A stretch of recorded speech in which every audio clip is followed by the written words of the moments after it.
WNYC, FM, HD, and AM, New York.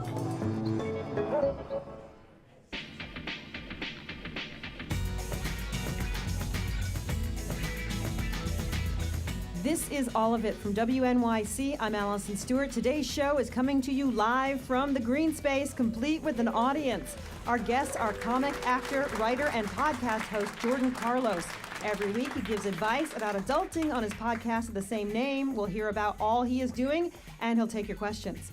Books Are Magic owner and author Emma Straub was recently named by New York Magazine one of the reasons to love New York. Emma has a kid's book out about hats, which led to a wild controversy. She'll explain. We'll hear from the Bronx-based culinary collective Ghetto Gastro. They have a cookbook and a podcast. And then an interview with and a live performance from Yo La Tengo. We will get to all of it. I'm Alison Stewart, and I'll meet you in the Greene Space after the news.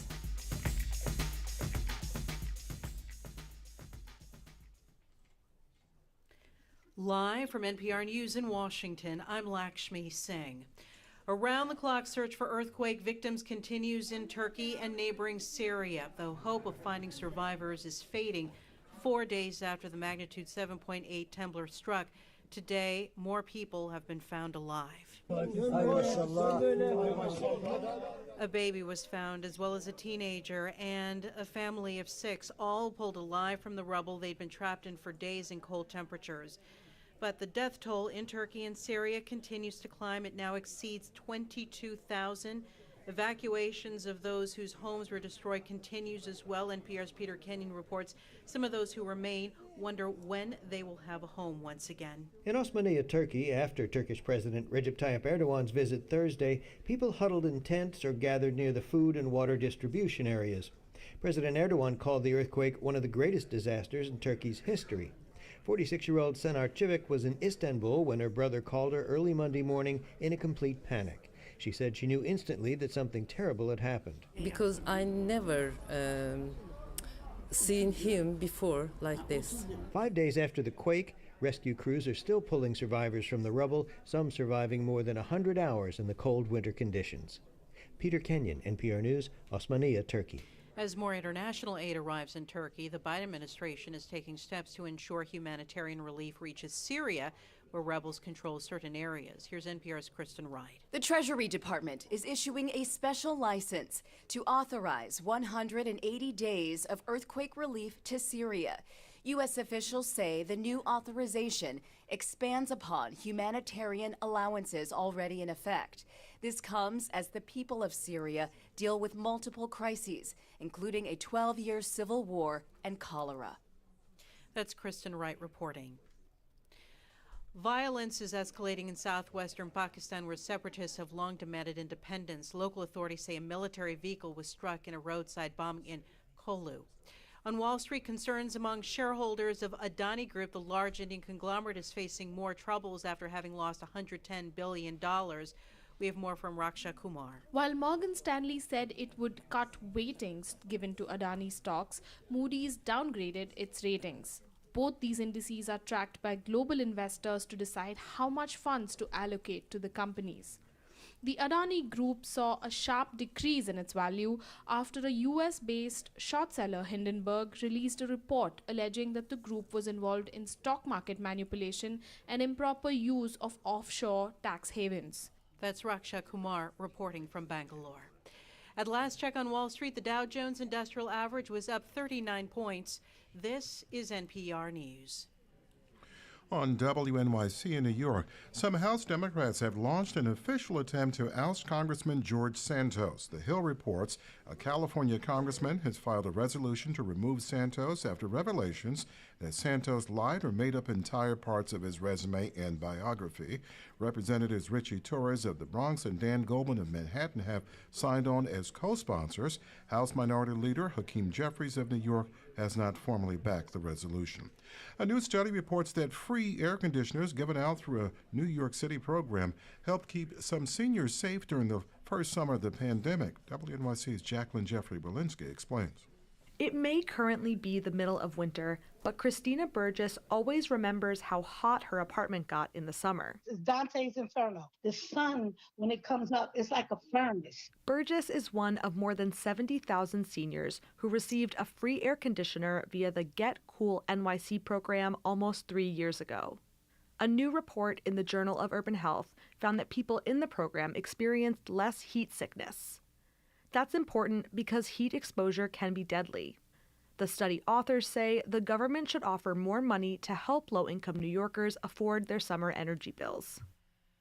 The New York Giants rookie head coach Brian Daboll has been named NFL Coach of the Year. Daboll led the Giants to the NFL playoffs for the first time since 2016. 57 and sunny out there now. Sunny and mid-50s or upper 50s today. Gusty as well. And then tomorrow we cool off. Sunny and 45, and we cool off on Sunday. It's Super Bowl Sunday. Partly sunny and 48. Once again, upper 50s and lots of sunshine in the city. Support for NPR comes from Imaginable Futures, celebrating the hard work, commitment, and achievements of the 1 in 5 college students who are parents. More at imaginablefutures.com.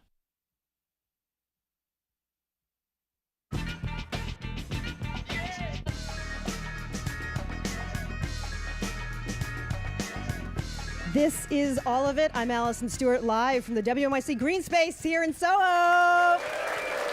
Yeah, that's what I'm talking about. Today we have an extra special show. There's a room full of people here to watch us make a live radio show. Thank you all in the studio and at home for sharing your day with us, whether you're here in person, listening on the radio, live streaming, if you're watching the live stream. Really grateful everybody's here. We have an incredible lineup. The legendary Yo La Tengo is here, and they'll perform a special live set.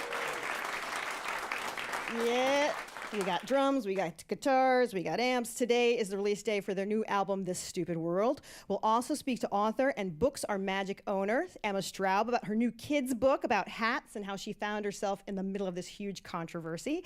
We have the founders of the Bronx Culinary Collective, Ghetto Gastro. They have built something amazing. They'll be out in a little bit. That is all on the way, so let's get this started.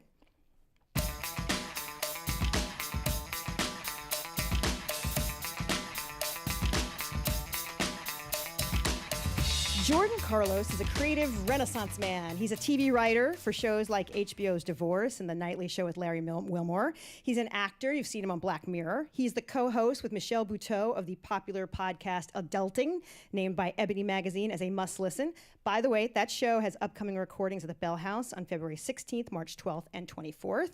And he's a stand-up comic who is quite adept at handling live audiences. So we thought he is perfect, all of it guest for our show in the Greene Space. He's a creator. He's someone who can answer questions, and he can work a room. Please welcome Jordan Carlos. Woo!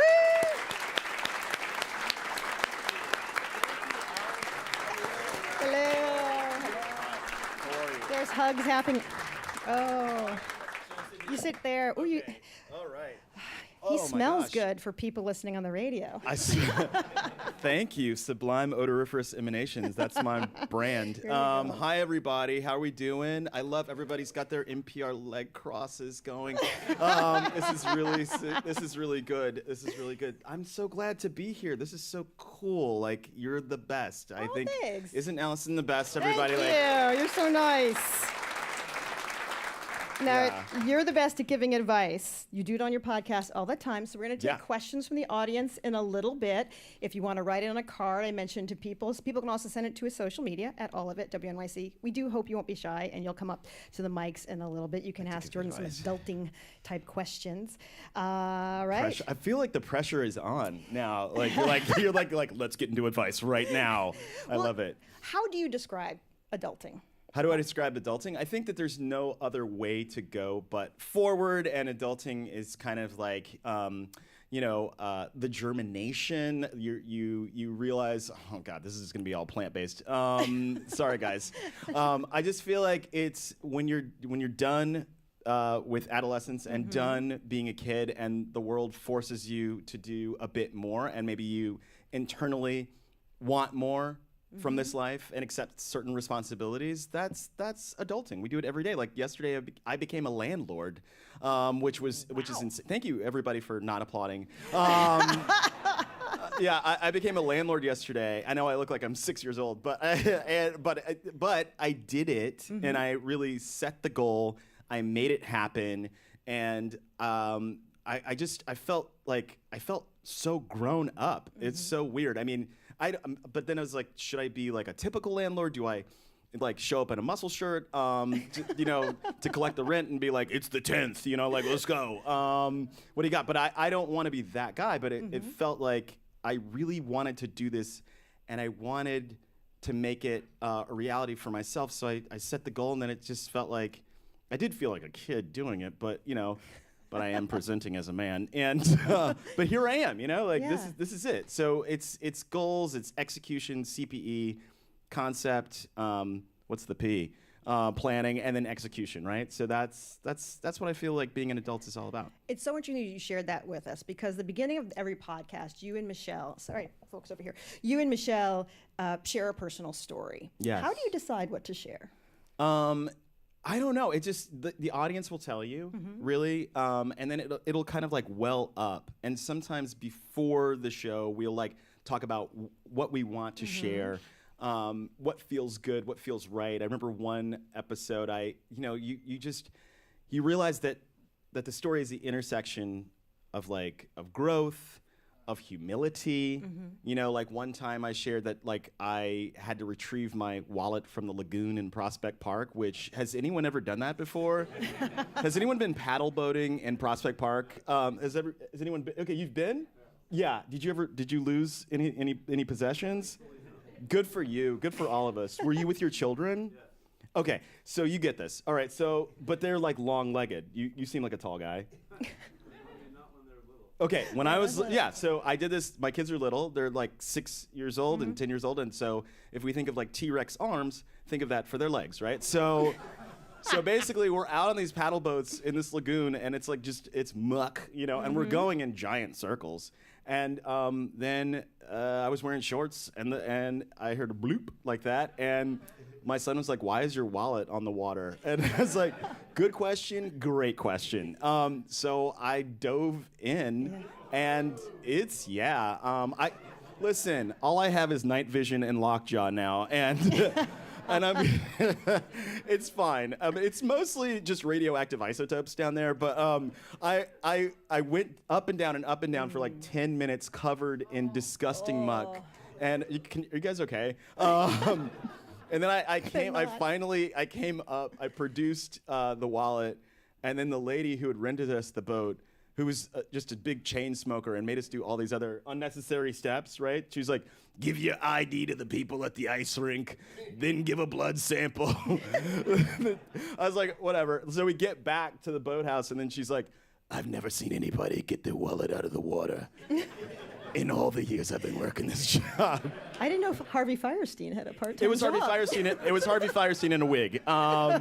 But I appreciated the work. I was like, "Oh wow, I love you, Harvey." So you find those stories. You find the stories that say like, okay, I was being a good dad, right? And I was like trying to be a good parent and give my wife some extra time to herself, and like take the kids out. And that was my reward. Was like just going down to the depths, probably feeling on some skeletons down there, and then and getting from the 80s, and pulling out my wallet. So, but it's just like the stories are about the fact that we might be all in the same. We're not in the same boat, but we're definitely in the same storm, and we have to deal with whatever life throws at us as adults. So it's like when we find those stories that fit that, those are the stories we tell, My guest is writer, storyteller, and performer Jordan Carlos. So it's interesting. It's really clear that you and Michelle are actual friends. Yes. Very much so. There's a promo for one of your shows on your Instagram, and you guys are trying to do it, and you kind of realize you're at a kiddie party. Like you see this balloon sword like just come up from under the bottom of the frame, and then you pull out and you realize you guys are at a kid party. Yeah. Trying to do promos professionally for your job. We were trying to it was at Jane's Carousel, and we were trying to kind of edit that out. But her young son, he's like 4 now, was just like, this is too fun, and made one of those those long balloon swords like stick up through the frame. It was, you can't help it. Like, I think that's also part of adulting, is to say like a little bit like goodbye to all that. You know, that we are like, I mean, look these people, look, they have so much hope in their eyes, and they're so young. There's like a Gen Z cluster of people over here, and you're making me upset.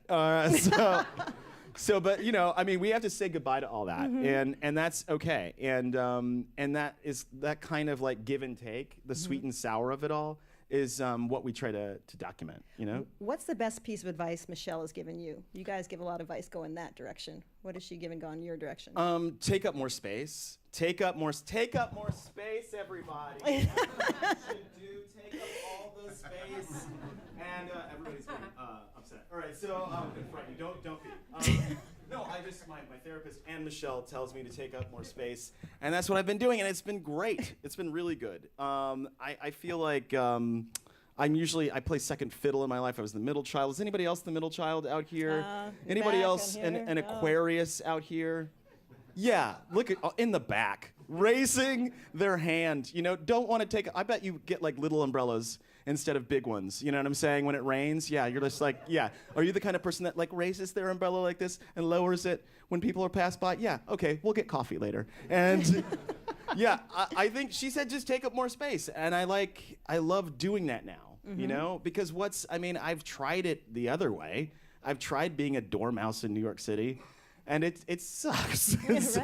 So taking up more space, yes, you don't make, yes, you can ruffle some feathers, but I like it, and I love that Mish told me to do that. Yeah.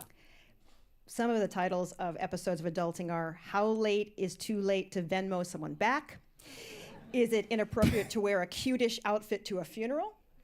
What do you find is on people's minds these days? You have a really interesting window into what people are thinking about. Most people have no idea how retirement works. I think that's probably everybody. We have no idea. We have no idea how retirement works. They also want to know when is the right time to break up with their significant other. It's if you've come to us, it's immediately. It's too late. You know, we are the court of last resort. They're like, should I do it? I don't know. You know, they're like, just, yeah, dude, you're writing it. People write it on a piece of paper. You know, I'm like, is this person with you as you're writing it? You know, like, it's pretty insane. It just feels like something in a fortune cookie. But it's, yeah, we get those all the time. And it's really hard to know. I mean, I think that you know in your gut, if you're asking the question, you know, like, and it's one of those things where I believe that what I've seen is a cross-section of the demos. Like, we have 40-year-olds come to see us, we have 30-year-olds, we have 20-year-olds, we have whoever. And what I've seen is that a lot of people in Gen Z seem to be very people-pleasing. So they will hold on to things longer than they need to be held on. I'm sorry to look in your soul as I say that, but she's like, oh my God, he sees me. But that's just what that's what I've noticed and what I've noted. And then the millennials, they're building the cars, they drive it, and the Gen Xers are just like, I'll never be good enough. So that's we just try to help people out in those situations. I wanted to bring up a story that you told on the podcast since we were coming around the mountain on Valentine's Day about the secret to your parents' marriage. Your parents have been married a long time. My parents have been married a long time. I think they're just trying to they're just bragging at this point. They've been married for over 50 years now, which is like it's really beautiful. And they had like their 50th wedding anniversary party, like in the middle of COVID, and you know they don't get tired of each other. I think the secret to their success is sometimes I'm like, they're never in the same room. I think there's some older people in the back that can relate to what I'm talking about. It's like if she's in the kitchen, he's in the living room. If he's in the kitchen, she's like up in the attic. She's in the attic, he's in the garage. Like, and they're just like, we're happy together, apart. I think there's that, and then just like they really, really love and enjoy each other. Like they speak about each other in the, you know, like the way my mom speaks about my dad. Like a song will come on, it'll be like something by the Temptations of the Four Tops, and she's like, "Oh, I used to dance with your father to this song," and so they kind of like they're in love with their own love story, which is really great. Sometimes. Except for when they would do this thing. Like I remember seeing the Lovers sketch on SNL, and I was like, those are my parents, you know? Because my mom would be like, on their birthday, she would toast my dad and be like, to my husband, to my best friend, my most passionate lover, you know.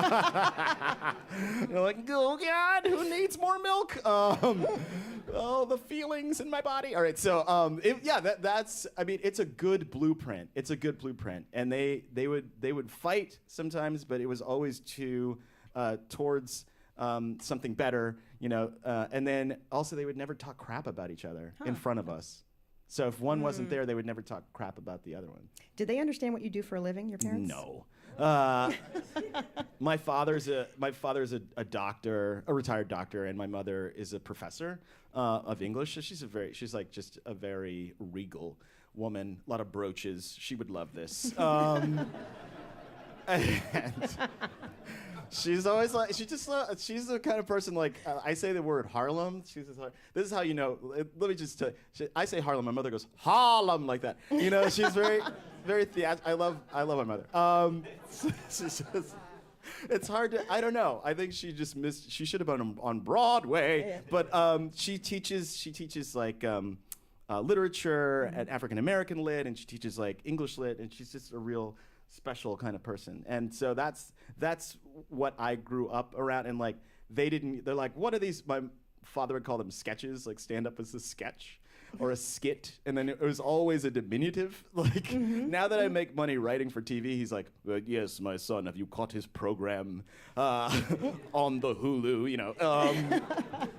But before it was just like, are you still doing that, the little, you know, comedy shows for nothing? But now, you know, you get on TV and all is forgiven. Anyway, feels like therapy. And now you're a landlord.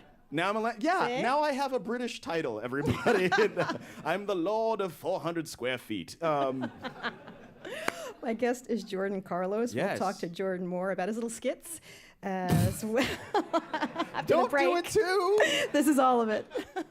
Oh my gosh.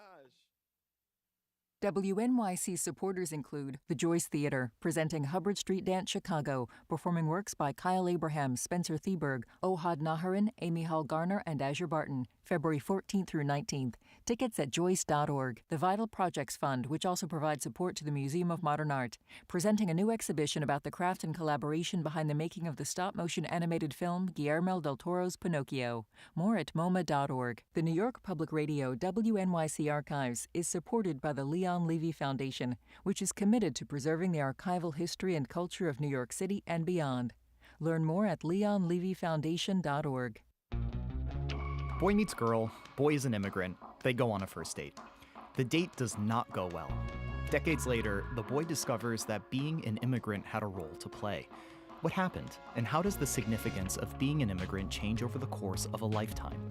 This week on Notes from America, a Valentine's Day story, plus your calls about coming of age as an immigrant in America. Sunday evening at 6 on WNYC.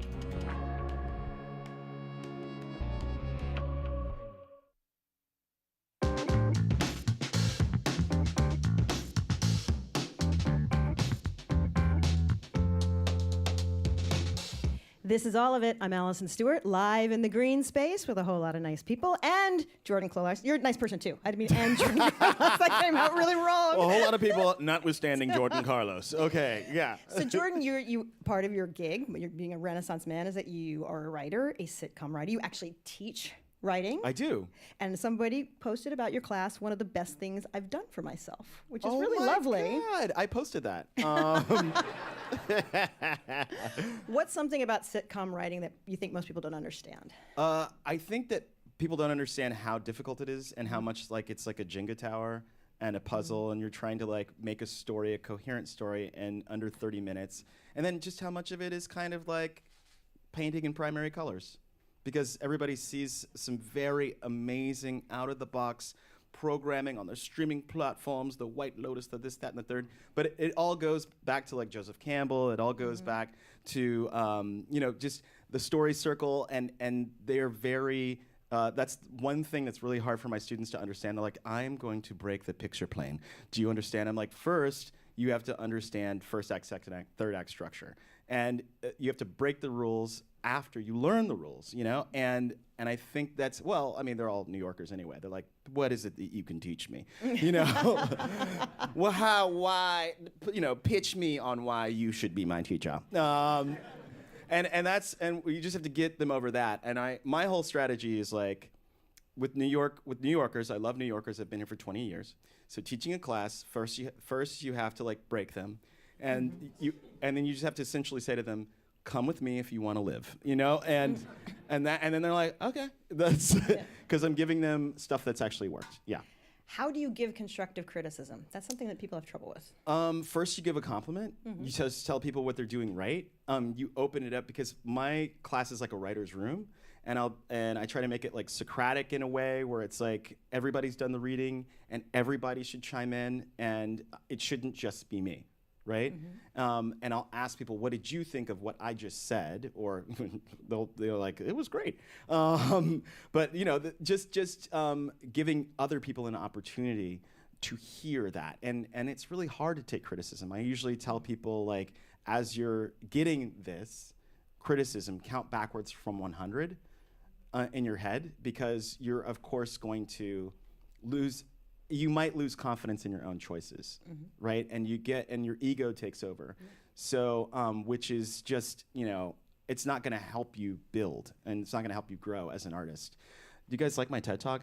But you like it? I do like your TED Talk. Oh, thank you so much. Yeah, but I think I come by these things honestly because I've written things and then I've handed them off, and then somebody's like, in the first act, and I'm like, don't you touch a word, So I think it's I just try to impart that for the next generation of writers, Yeah. I think we have a question from the audience. Hello. Hi there. Hello. Yeah. Hi there. Hello. Any thoughts on the Fawlty Towers reboot? On the Fawlty Towers reboot, I'm all for it. I mean, I love my mother, among other things, she's a huge comedy nerd, a closeted comedy nerd. So she introduced me to Carol Burnett. She introduced me to Keeping Up Appearances, all BBC stuff. We could watch everything but Benny Hill. I remember I was like, what's wrong with this guy? I love a little yakety sax. And my mom. So that was not cool. You guys have the young ones are like, what? Google it now. Okay, Alexa, what's yakety sax? All right, so unless this is really how many hooked up Alexas did you just turn on? I know, right? Oh, and I just that got very sexual. Okay, so I how many did I? City of New York. I think. To answer your question, I'm definitely looking forward to it. I love John Cleese. I love Fawlty Towers. Fawlty Towers was one of the reasons why I wanted to do comedy writing, because it's just one set in and out, and it's just pure comedy, and I'm ready for it. I mean, John Cleese is 80-something years old, and he was always tripping over and doing physical humor with the Spanish waiter. So we'll see. How it takes. Hey, he does some hip openers. He takes some Geritol. We'll see what happens. I'm excited for it. Do you have any other questions from the audience while I plow on? I can keep going. I'm going to keep going. All Jordan right. Carlos is our guest. Let's talk Super Bowl. Let's talk. We have our first Super Bowl with 2 black quarterbacks. Conveniently happening during Black History Month. Yeah, there was conspiracy. All right. 57 years to have 2 black quarterbacks. It took 57 years? Yes. What about a second string black quarterback? So it's all okay. Well, I'm glad that this is happening in my lifetime. This is so cool. Patrick Mahomes, right? And Young Hurts, Jalen Hurts. What are my thoughts on that? Yeah, when you first heard it. When I first heard it, I was like, that took that long? I had no idea. I mean, wake me up when it's 2 black punters. I think that'll be a moment. Dr. King's other dream. No, it's cool. It's great. It shows where the game is going. That we got more black head coaches, and it just reflects the culture of the sport itself. I think that's wonderful. I think it's wonderful. I mean, I'm not gonna say who I got my money on, but I do hope that my homie does well. Do you ever find yourself having the conversation, the conundrum? We have it on the show often. yeah, Black History Month, yay, highlight contributions, untold stories, versus wait, this should be happening all year long. And we try to do this all year. I think you guys know, listen to the show, whether it be Black History Month, Women's History Month, that yin and that back and forth. It's the Halloween paradox. It's like, why do people wait to dress like sexy nuns till Halloween? You want to do it all the time, so just do it. Integrate it. I mean, isn't that Black History? Integrate it. Integrate. Make it GREAT. You know what I'm saying? Make it integrate. Like, I believe that's what we should do more often, instead of being like, okay, for these 28, maybe 29 days, we celebrate Black achievement. Yeah, it should just be sewn into the fabric of life in America. Are you going to watch for the game? Or are you watching for Rihanna? I am I am watching. Can I watch for all of them? Can't there be a cognitive dissonance going on?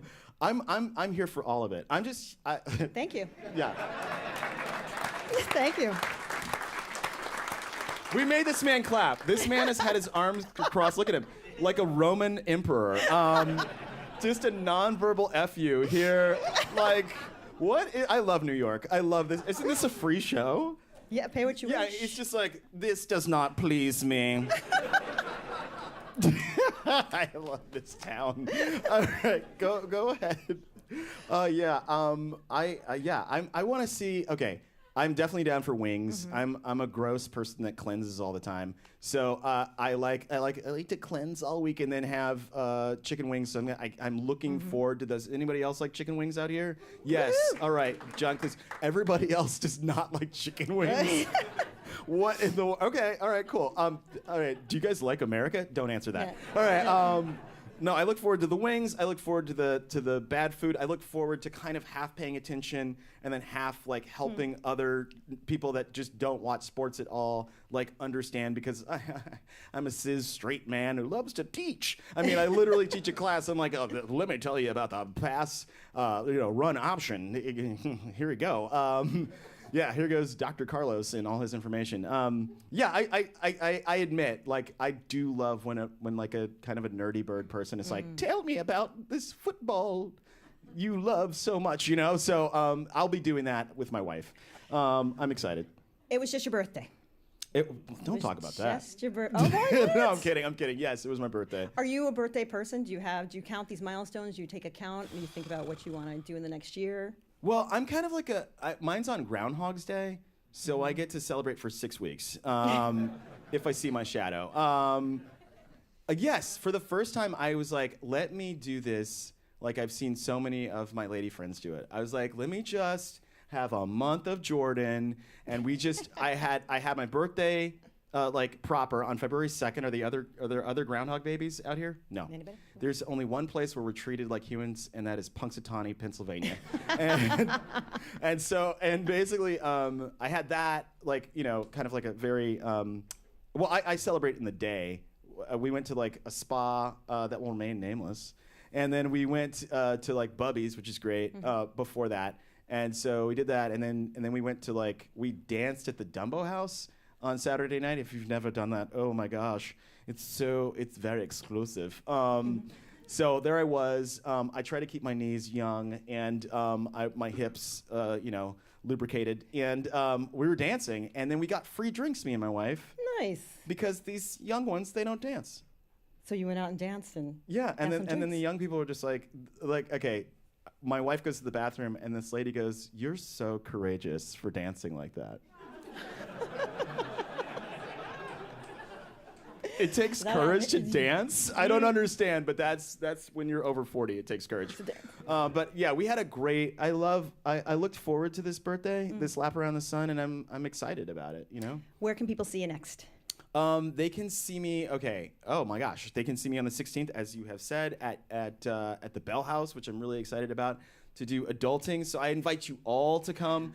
I'm sorry about the Cassius.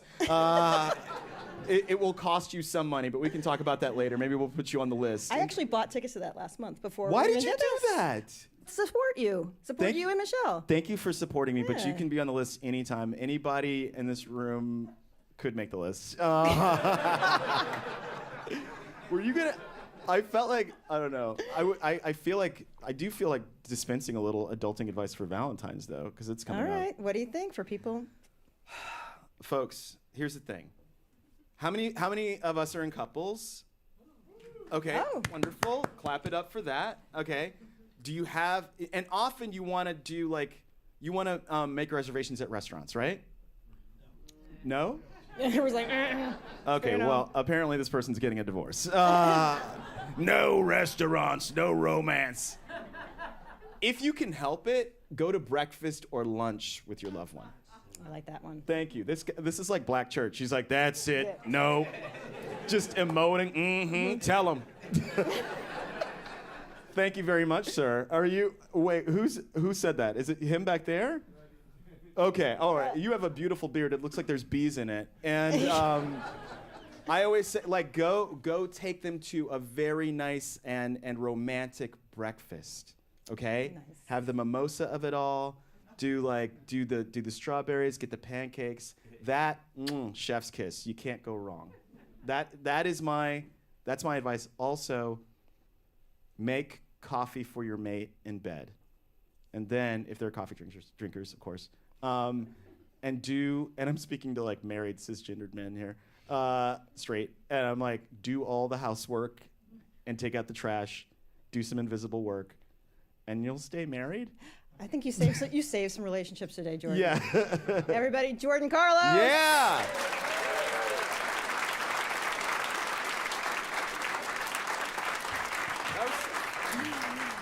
Up next, we speak with the culinary trio Ghetto Gastro about using food to tell stories and inspire pride. They'll share some recipes. Stay with us. Support for WNYC comes from NYU Skirball, presenting classical theater of Harlem's Twelfth Night. Kara Young stars in this Afro-futurist spin on Shakespeare's raucous comedy of mistaken identities, February 11th through 19th. More at nyuskirball.org. The Zimmerly Art Museum in New Brunswick at Rutgers. The State University of New Jersey, presenting Spark Nights on the first Thursday of each month.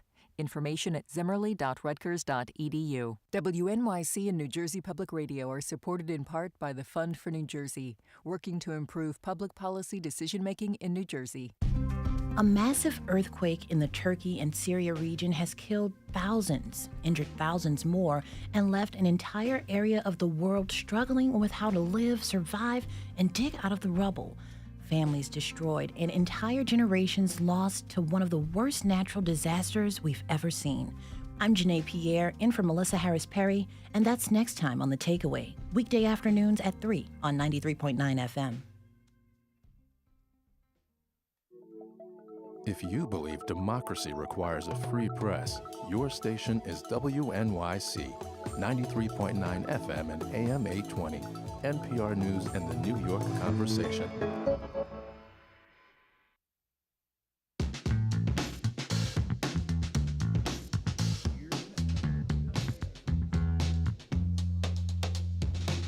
You're listening to all of it on WNYC. We are live from the Greene Space. Yep. Oh, you can hear our guests. Oh, you want to try one more time? You're all good. Our next guests are the heartbeat of the Bronx-based culinary collective Ghetto Gastro. These men, two trained chefs and a foodie marketing mind, want to foster a dialogue about creativity, education, social justice and responsibility, inclusion, and access, all through food. It is a multi-layered approach. There's the delicious aspect.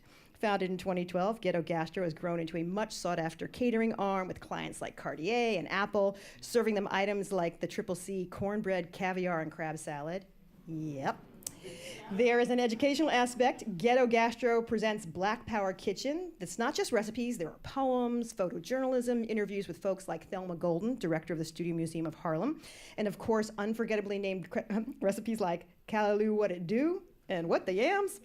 And then there's the educational and entertaining aspect as well. Last week, the collective launched a podcast titled In the Cut with Ghetto Gastro. Each episode investigates the origins of a dish from New York's foodscape, from bodegas to restaurants or somebody's kitchen. We hear from tastemakers and cultural experts.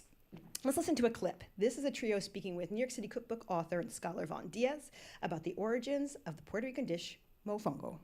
plantains, even though tostones, mofongo, all these things are synonymous with Puerto Rico and synonymous with the Caribbean, plantains actually are not indigenous to the Caribbean. They were brought to the Caribbean specifically to feed enslaved workers. And so, the principal ingredient of mofongo is one that we can tie directly back to African cooking. Joining us in the Greene Space are Pierre Sarrault, clap it up, Lester Walker, and John Gray. So, John, when did the first time you all got together? So Lester and I grew up in the same neighborhood, Co-op City, Section 5 in the Northeast Bronx. My grandmother was actually his younger brother's fourth grade teacher. So we've been knowing each other for a very long time. And then Pierre and I met in the gym in Long Island City. I overheard him talking about the tuna tartare Morimoto, and it's not typical gym kind of conversation. So I introduced myself and asked him if he was into food. He told me he was a chef. We became close friends, and 2 years after that, he joined the Ghetto Gastro mob. Mob ties. Lester, why do you describe it as a collective? What does that mean to you? Well, it's a collective because we're multidisciplinary. Everyone brings something else different to the table, and when we all put our minds together, we create dishes that are, monumental and have discussions around them and engage our clients, our guests. Pierre, what was the original goal when you guys got together? You said, "This is what we want to do. This is the heartbeat of this." Well, for us, it was really about creating space for people that look like us, because typically growing up, when we go into fancy restaurants and different places downtown, you hear the hip hop on the radios, you see the sort of aesthetic that they pull, but then when you look around in the managerial positions and positions of power, there's no people of color. So for us, we wanted to create a brand and an idea where we were in control of the narrative about what luxury food is, who gets to tell those stories, and also something to uplift our community using food as that tool to liberate. Talking about telling your stories and taking control of the narrative, tell us about the name, Ghetto Gastro. Well, the name came down from the ancestors to me in a nap. I used to have the ability to nap. As one does. No longer have that privilege. But yeah, like the name came to me in a nap. We like radical ideas and sometimes polarizing ideas, because it's like you're taking two things that people don't necessarily associate with each other, right? Which is the ghetto and then gastronomy, which is usually something that's high-end or highbrow and thought about. And the ghetto is usually neighborhoods where people reside that are historically underestimated, undervalued, and oppressed. So we wanted to take the idea of where we're from and just create something special and reinvent the vernacular and create our own language, because it's really just like hip hop. We're taking disparate ideas, putting them together, sampling culture, things from elsewhere, and then just creating a new art form with it. So that's really the ethos of Ghetto Gastro. In the book and in different interviews, Lester, you've all referred to food as a weapon. Now, weapons are really tools. I mean, they can be used to harm. They can be used to protect. Yeah. We just really take it from the abstract. How is food as a weapon used to harm certain communities? And then how do you want to use it to protect?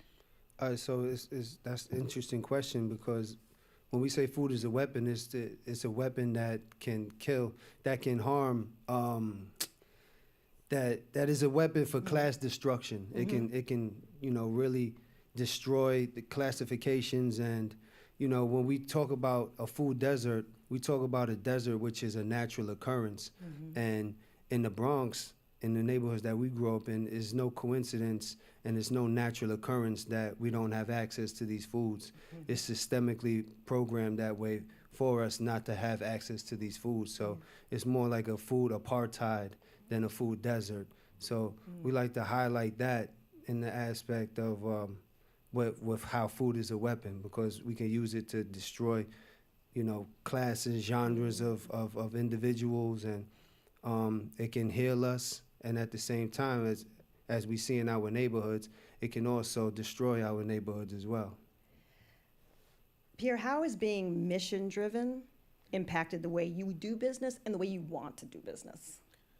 Well, I think for us at Ghetto Gastro, we've been the Black Power Kitchen since day one.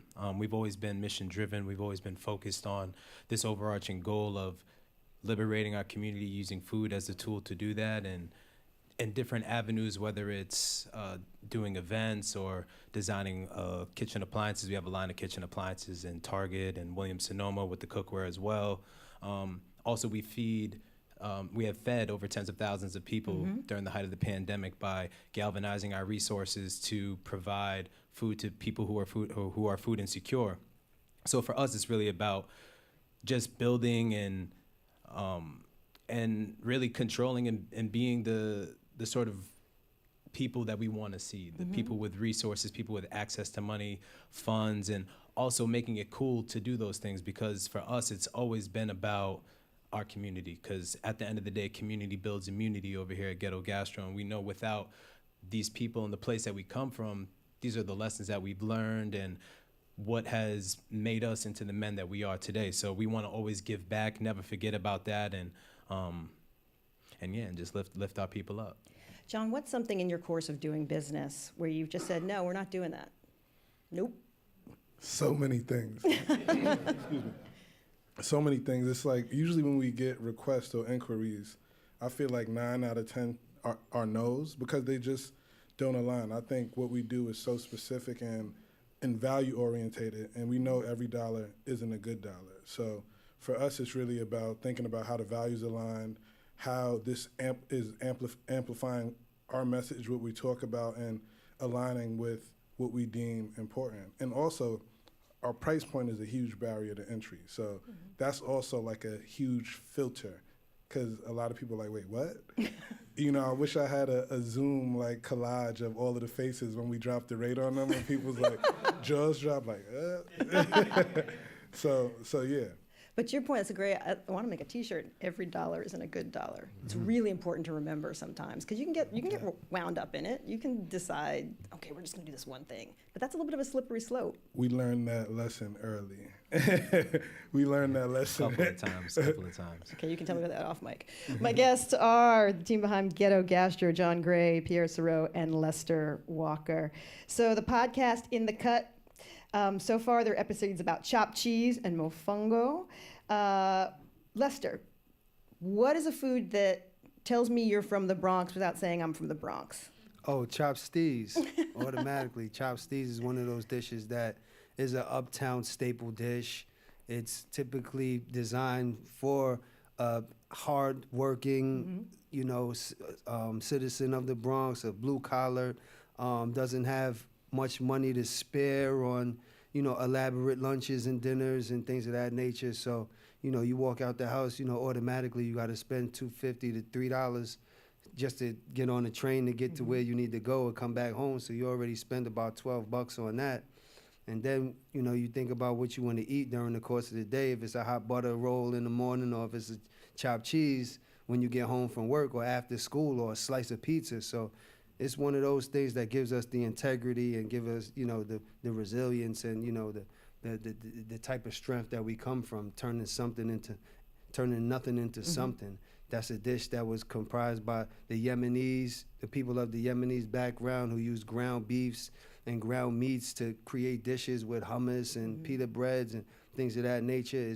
It's all cultures intertwined, and it's one of those dishes that it just resonates with the community. Like you can either get a beef patty with ground meat inside of it with a little bit of mozzarella cheese, and that's at the pizza shop, But it's like diversity speaks volumes in that dish, the chopped cheese. And actually, in the Black Power Kitchen, in our book, we have an alternative recipe to it, because this is what we like to do. We like to educate our consumers and give them options to what they can have from a classic dish, such as a chopped stees or even maybe a spaghetti with meatballs. We give people alternatives to meats and different proteins to give themselves a more high vibrational diet. Yeah, there's a lot of plant-based stuff in the book. Correct. And on the chopped cheese episode and In the Cut, it was some debate with our good friends from Philly, Questlove and Black Thought. Oh, we got a clip. Oh, we got a clip. On the Run it. Philly cheesesteak versus the chopped cheese. So we staying sturdy and repping that chopped cheese to the. We repping the chopped cheese to the casket drops. You feel me? Let's listen to that. This is from In the Cut. So Questlove, what are your thoughts on the chopped cheese? You know, for me, I know that a chopped cheese is not a cheesesteak. However, I do respect the chopped cheese game of New York. It took me a while. Wow. First, I was just like, I know, man. Tariq's disappointed. Black Thought, can you describe to us the quintessential Philly cheesesteak?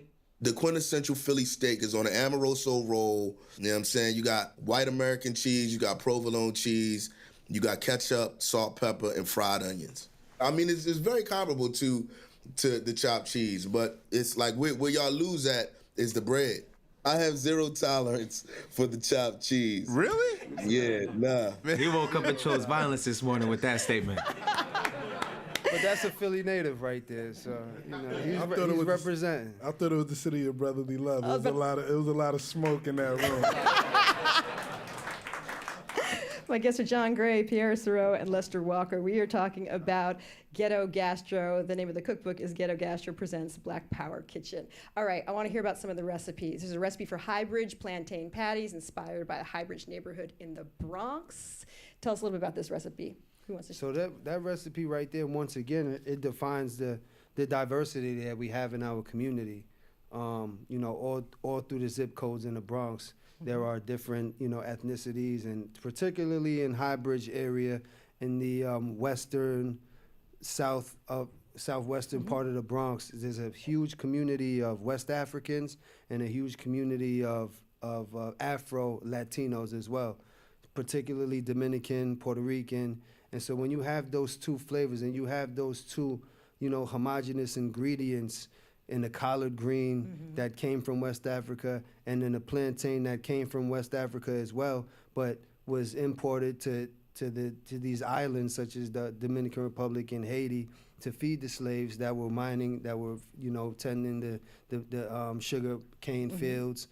These two ingredients right here are key to survival for these two ethnicities, and I felt it was only right to marry those two in a patty that, growing up in the Bronx, we're used to going to the pizza shop, we're used to going to the cuchi frito and getting these patties, and typical Bronx style, creators of hip hop, creators of a lot of steez and a lot of swag, we're gonna add our own remix to a dish that comes from the West Indies, such as the beef patty, and we're gonna add some mozzarella cheese to that bad boy too. We're gonna make it pop.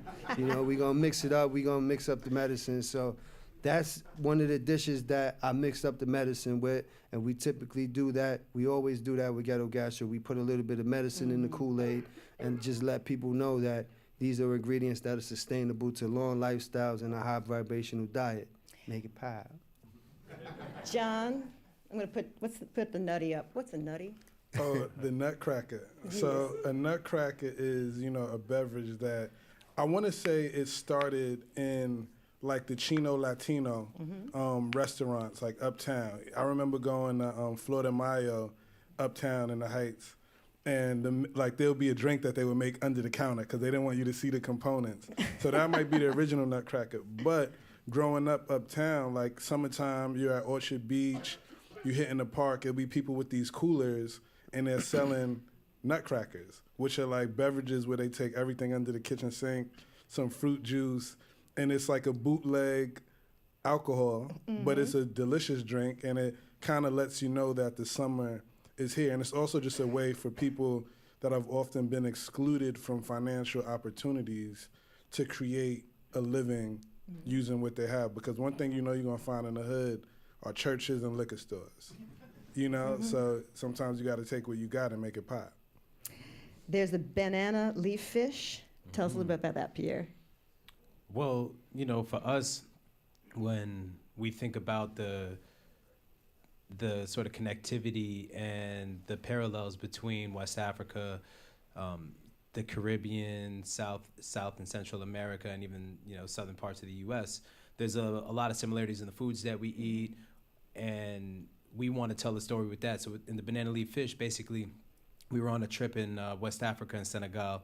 John and I were out there. We went did some tours and some visits, and there was just some people cooking some fish on the beach, and it reminded me of my family's from Barbados. Shout out to Barbados, everybody in the 246, and it really reminded me of being in the islands. And there's just these moments that we see throughout our travels where there's just a lot of connectivity to our cultures and the West African cultures, the West Indian cultures, and things like that. So we just wanted to create a dish where we were telling that story. So we use black snapper in the book, but you can use red snapper or any other fish. But we wrap the fish in banana leaf.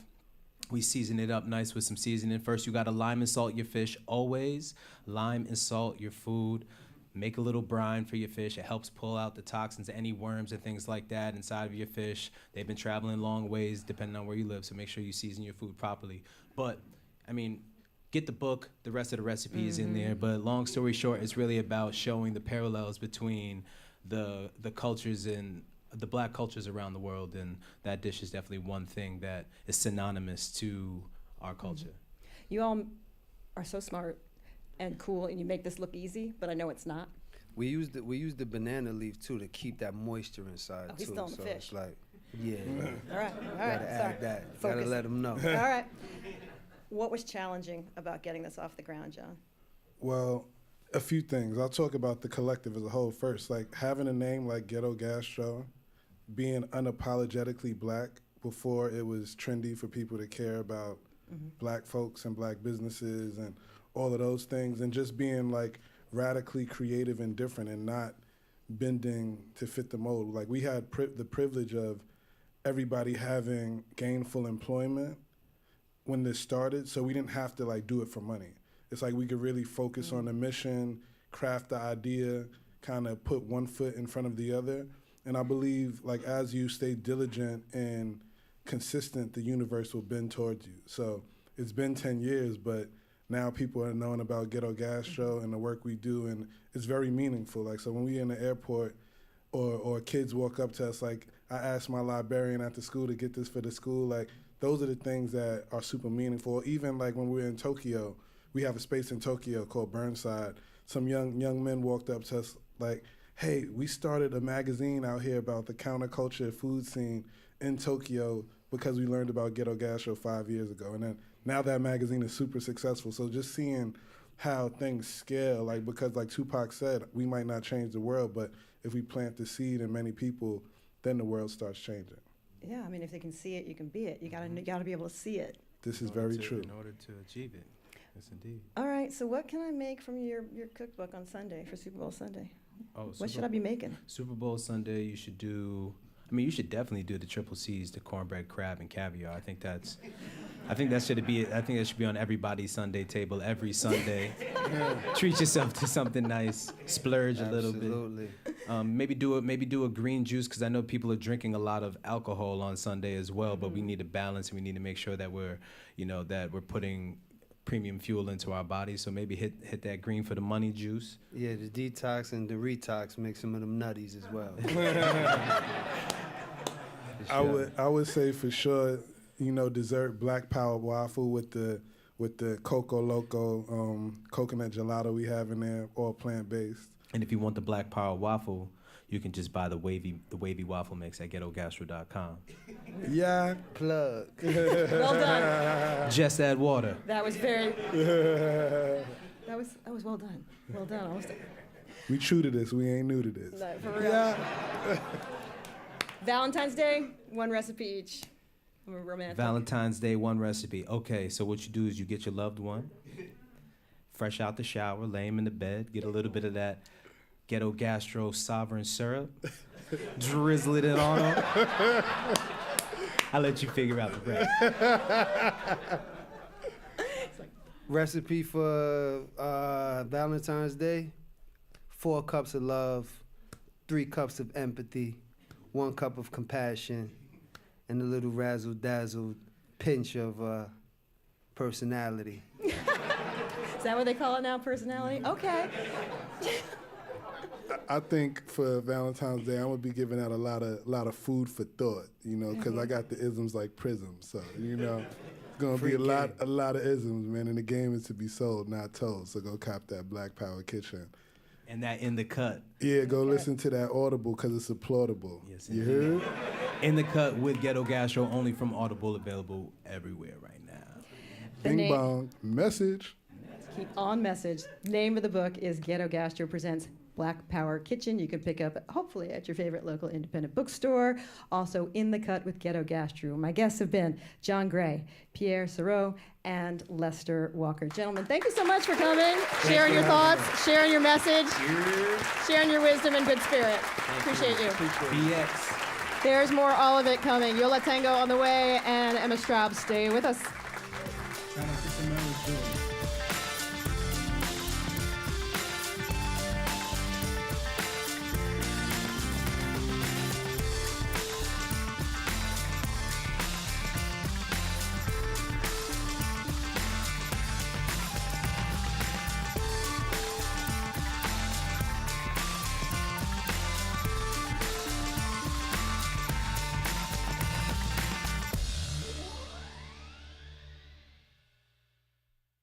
WNYC is supported by Roundabout Theater Company's The Wanderers, a new play about love, faith, and Brooklyn, starring Sarah Cooper, Lucy Freyer, Katie Holmes, Dave Klasko, and Eddie K. Thomas.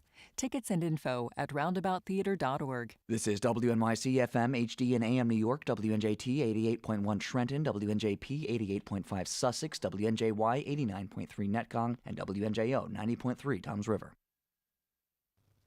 Hello, I'm Moira Alderson with the BBC News. Syrian state media say Damascus has now given permission for international aid for earthquake victims to be sent into rebel-held territory across government lines.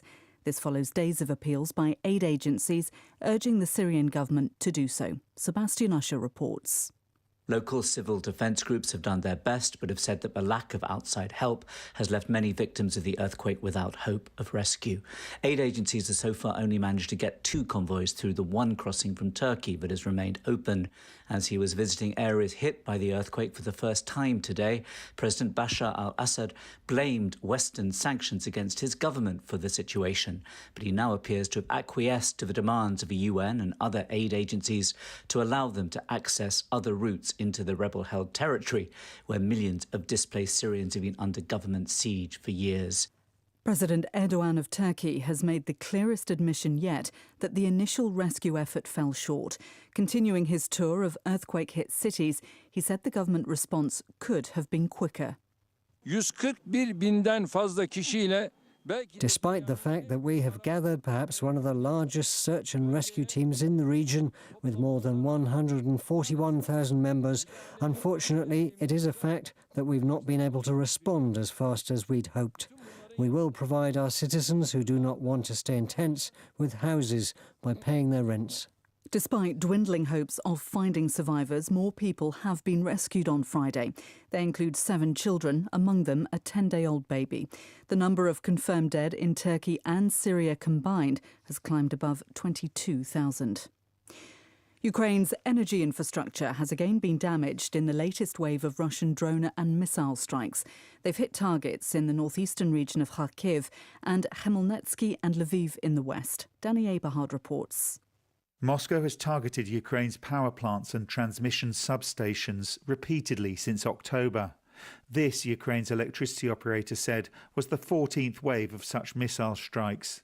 Kharkiv in the northeast was one of the regions worst affected, it said. Ukraine's Air Force said Russia had fired over 70 missiles and that it had shot down the vast majority of them. At least one of the missiles, fired from the Black Sea, crossed Moldovan airspace on its way to western Ukraine. Moldova called this an unacceptable violation, summoning Russia's ambassador to protest. 2 people, including a 6-year-old boy, have been killed in a suspected car ramming attack in a settlement in Israeli-annexed East Jerusalem. At least 4 other people were hurt when the vehicle hit a bus stop. The driver of the car, who's been identified as a Palestinian man from East Jerusalem, was shot dead. World News from the BBC. And for WNYC at the Greene Space in downtown New York City, I'm Sean Carlson. Former New York City Mayor Bill de Blasio thinks the national conversation about systemic racism in policing has shifted significantly since he was in charge of the city. He told WNYC's Brian Laird today that President Joe Biden's remarks during the State of the Union address about how black and brown people interact with police are proof.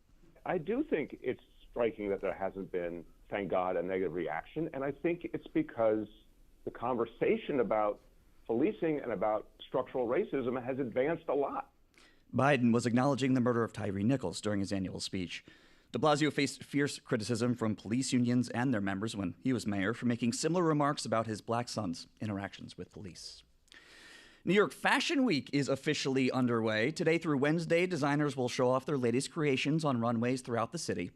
Festivities actually kicked off last night with designer Christian Siriano lining a catwalk with thousands of flowers for his Audrey Hepburn-inspired show. Many of this year's events at the Varick Street Spring Studios and off-site are for industry insiders and by invitation only. But a number of shows are open to the public, and many will feature a live stream either on New York Fashion Week's official page or via social media. The website Timeout says there are 74 runway shows scheduled for this year. Well, it's probably clear to everybody here, but temperatures in New York City are back to breaking records outside. The National Weather Service reports that temperatures this morning tied all-time highs. James Tomasini is a meteorologist with the service. He says the balmy early morning weather happened because a warm front passed through the region last night. With a warm southerly flow, temperatures were able to rise into the low 60s. They've actually now even dropped a little bit for the moment. Temps at Central Park crossed 61 degrees today. Near LaGuardia Airport, the service's climate sites reported 60-degree weather. That matches a high set in 2001. It's 57 degrees. Very warm outside, sunny in New York City at 106.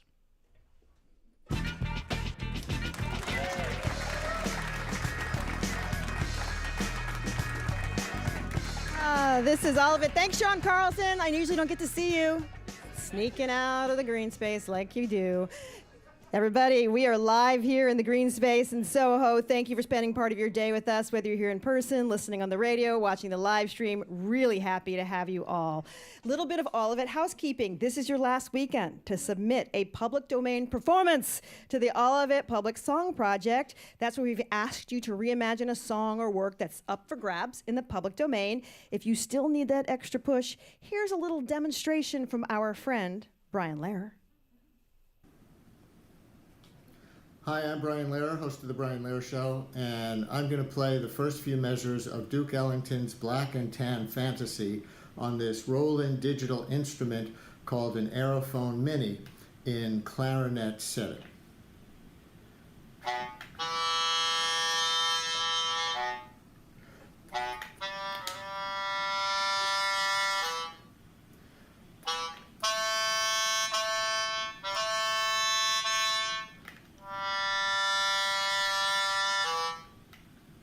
Now you certainly can do better than that. Thank you, Brian. Submissions are due Monday, so get your songs in. Everyone who submits a public domain song will get have it shared online through our accounts, but a select few will have their chance to be interviewed on the air about their creation. Go to wnyc.org/public song project for more information and inspiration. Speaking of songs, Yo La Tengo have a bunch of new ones. Today is the album release for their new one. They'll be performing very shortly. So let's get this started. On we go with Emma Straub. Best-selling author and store owner of Books Are Magic, Emma Straub has written her very first picture book. It's called Very Good Hats, and it's all about different objects that make great headwear, from paperback books to empty soup bowls to bath bubbles. Now, that does not sound like the kind of book that would provoke the ire of school boards, and yet, last month, 2 elementary schools outside of Houston, Texas, disinvited Emma from scheduled readings. Administrators wrote to parents and teachers of the decision, quote, "It has been brought to our attention that this author has regularly used inappropriate and foul language on her social media platforms, specifically repeated use of the F word. This type of language, as you know, does not align with our school and community values." Now, Emma's tweet that seemed to provoke the ire of these parents in Texas was this one, posted on the day of the Uvalde shooting. F guns. F people who care more about controlling women's bodies than protecting all of us from people with guns. F, it's too much. So heartbroken. It's the latest incident in a larger pattern of troubling school board decisions banning books from schools, libraries, especially titles that center on LGBTQ characters or discuss race or racism or women's rights. But this hasn't stopped Emma from sharing her delightful book with kids around the country. Plus, she's launched a new Books Are Magic location. She appeared on the cover of New York Magazine as one of the reasons to love New York. And last year, her novel, This Time Tomorrow, was a national bestseller. Let's talk about all of it with the woman herself, Emma Straub. Come on in.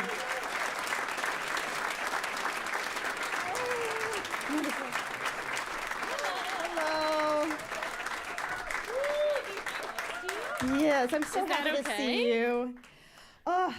Let's do the news part first. Okay. Where were you when you first got this news that you were being disinvited to read this sweet book? Yes. To sweet children. Well, Yes. maybe. I don't know. Somewhere in Texas. I will say your producers, as you were speaking just now, they were all laughing and cheering me on and saying things, and then one of them turned around and said, "Okay, but you can't say it out there." So I promise to follow all the FCC guidelines. So I had flown into Houston, Texas, the night before the school visits that I was supposed to do, and my friend Kathy from Blue Willow Books, one of the best independent bookstores in the country in Houston, Texas, she picked me up and she said, "I have good news and bad news. The good news is that we are on our way to a wonderful school where you are going to read this book to hundreds of children." I was like, okay.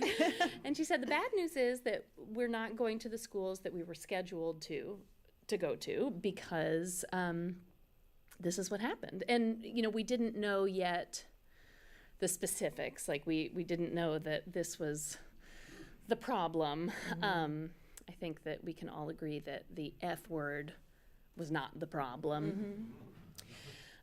But yeah, it was very surprising. I've never been uninvited from anything before. I feel like I'm a pretty good party guest. I always send thank you notes. Yeah, it was a surprise. Was there any part of you that wanted to say, "Wait, can we talk about this? Can we engage and maybe find some common ground?" Or was it just you realized no? Yeah, I think it's especially after I saw a helpful parent posted sort of the receipts of this on Twitter, and so I got to see everything that the parents who complained had actually said, and it was clear to me that it had so little to do with me. It had so little to do with me, and I have been invited to come back to other places in Texas, and it's not about me. I mean, that's really how I felt about it immediately, and continue to feel that like the problem is not that I couldn't read my honestly very good book about very good hats to these first graders. The problem is that there are parents who are getting books, important books pulled from their kids' libraries left and right all over Texas and Florida in particular. And that's the problem. That's the problem. It's not me. When you said you got receipts, what happens? Oh, I just that a helpful parent in the school district had posted the photos of what the parent had said, and just what you read, that was the tweet that they had shared with the school board. That was the problem. And it was more about the guns and abortion. Sure was. What has it been like as an author, as someone who's devoted your life to selling books and getting books in people's hands, to see this approach to book banning? It was surprising. It was surprising, and honestly, it was surprising to have it happen to me and this book, because it was mostly what is going on now is people are pulling books for the book's content. Mm-hmm. If it's a book like Genderqueer is a graphic book that's getting pulled and banned all the time now, which is about gender identity and things like that. Books that contain ideas that that some parents find unpalatable or don't want their children to have access to. But yeah, no, it was quite a surprise for it to not be the book's content at all, but just me. Me is Emma Straub. The new picture book is called Very Good Hats. We'll be taking questions. Emma's agreed to take some questions from the audience. Maybe you want to know what to read next. Maybe you have a question about writing a children's book. Social media, you can reach out as well at all of it, WNYC. Why do you think it's about kids' books specifically? Well, if you think about the books that you loved the most as a kid, why did you love them? You loved them because they spoke to something in you. And all of those pieces from books that speak to you, they add up and they turn you into a person with a brain. And, people often talk about books as, doors or windows, mirrors, excuse me.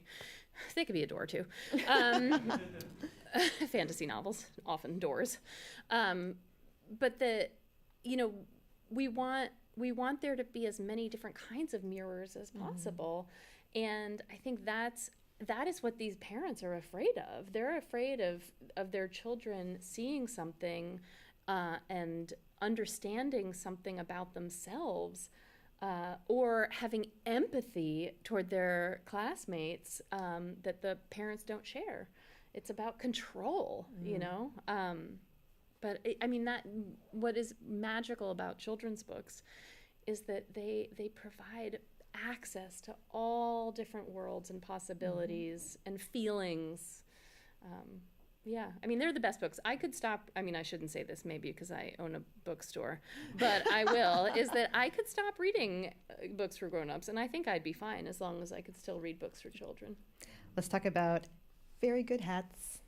Very Good Hats. People think writing children's books is that it's easy. It is not easy. What was a challenge? So I started writing this book in about April of 2020.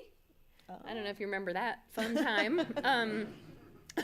But I was at home with my two small children who were then 3 and 6. And I couldn't work on the novel that I was trying to write because there I was. Yeah. My husband was. And there they were. And there they were. There we they all were together. But I found what I could do was work on picture book ideas because I could do it with my kids. Nice. But yeah, of course, the difficulty of writing children's books is like the difficulty of writing poetry is that unfortunately every word has to be right. Because the limit is what usually? Well, it's just because it's you've got so little language. You've got if you've got 6 sentences.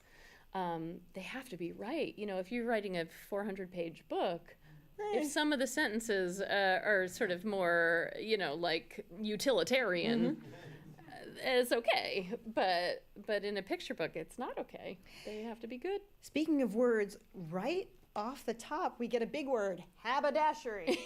Haberdashery. What went into haberdashery? There are some adults who can't say haberdashery. Well, there are a few things. Number one, if you say a funny long word that children don't know, they will laugh. Oh. And number two, everybody likes to learn things. And also, it's a word that I actually that is in some other children's books. Like it's in Myra Kalman and Daniel Handler, writing his Lemony Snicket, wrote a book called 13 Words about 10 years ago. And one of the 13 words is haberdashery. And it's so satisfying. It's fun to say. So long, Can we talk about your illustrator too? Let's give a shout out to your illustrator, Blanca Gomez. Blanca Gomez. So Blanca Gomez. Yay! Yes, let's clap for Blanca. If you're in the studio here, you can see these pictures, and if you're on the radio, you can Google. But she's incredible. She lives in Spain, and she and I have never met in person, but I knew it was going to be great because when we started emailing, she sent me an email that said, I hate hate pictures of myself. I never publicly share pictures of myself, but I thought you should see this. And she sent me a photograph of herself with a banana on her head. And I just thought, this is really going to work out. When you've been reading the book to kids, kids say the funniest things. What's been something that stuck with you a kid has said, or a question that you're like, wow, that came out of your little face? Yeah, well, most of my questions, I was reading this book mostly to kindergartners and first graders, and their concept of like the word question is pretty loose. So I got a lot of questions like, I have 7 dogs. There are a lot of questions like that. But in Houston, actually, at the school that I went to, one kid asked me, he raised his hand, he was so serious and so small, and he said, how many dinosaurs could fit in your city? And I thought about it, and I thought, well, and then I started talking to him about how Houston, it takes up a lot more space than New York City, so that probably there could be more dinosaurs that would fit in Houston than can fit in New York City. And then we started talking about different kinds of dinosaurs. It was a great conversation. Yeah, I mean, not so many questions about hats. Do you remember a book that you talked about how books, when we read as kids, they really become who we are, and we think about them even in our adult lives? Is there one or two that you still think about? Yeah. I mean, I own a bookstore, so I think about these books all the time. And I have 2 small children who will still let me read picture books to them. So Eloise, I would say, is really in the DNA of this book, because if you remember Eloise, who lived at the Plaza, I'm sure you all know Eloise, she says at one point, tissue boxes make very good hats. Which of course they do, because they already have the opening. All you have to do is pull it on. So I think about Eloise and her sort of joie de vivre a lot. I think about Ferdinand the Bull. Oh, yes. All the time. Oh, yes. Just you do you. You do you, Ferdinand. You do you. I know. I love Ferdinand so much. I tell my children, we read it all the time. And I tell them that Ferdinand, I really thought about naming both of them Ferdinand. I mean, I wouldn't have named them both Ferdinand. But I didn't name the first one Ferdinand, and so I still could have named the second one Ferdinand. I think they're glad I didn't. But yes, that's how much I love that book. How great would it be if your kids were Ferdinand and Eloise and you own a bookstore? So good. Maybe you should get some pets. Yeah, good idea. Get store pets, maybe. Yeah. My guest is Emma Straub. The new picture book is called Very Good Hats. Of course, she is the owner of Books Are Magic. There's a new Books Are Magic at 122 Montague Street in Brooklyn Heights. It's exciting to think about more bookstores. When did it become clear you could do this? You could expand? People started asking. We opened our first store, which is on Smith Street in Cobble Hill in Brooklyn, in 2017. And I would say starting that first week, people were like, "So when are you going to open one in Brooklyn Heights?" Wow! Because it's sort of it's the adjacent neighborhood, but it's long enough. It's about a 20-minute walk in between the 2 stores, so it's far enough that if there were another one, we knew we had a lot of customers who would go there. And my husband and I just said no. And then it was 2020, and we said like extra no. But then we looked around and we looked at spaces, and we both agreed that unless we found a place that was really perfect, that we wouldn't do it. And then we walked into this place and we just said, oh no. And the real estate agent was like, what's wrong? And we were like, it's perfect. And so we did it. And and it's been great. And the neighborhood is so happy. They haven't had a bookstore in 30 years, so they're really happy to have us there. Let's take some questions from the audience. Hi. Hello. So I just wanted to, so I'm a first-time author, and Books Are Magic is the first book that my bookstore that my book was ever in, which is pretty exciting. Yay! But I have a separate question, though, but so you were talking a lot, I mean, obviously your point of view is very political, in which you had to fight in earlier, right? Yeah. Saying writing is political, and I found myself in conflict with presses about values, and I was wondering, do you have a situation you could speak to where you had to stand up for your beliefs in your career in the face of like your publisher or your press or other business collaborators? Yeah, thank you. That's a really good question. I mean, I think that, you know, I am so lucky. I feel really lucky that I never hesitate to share my political positions.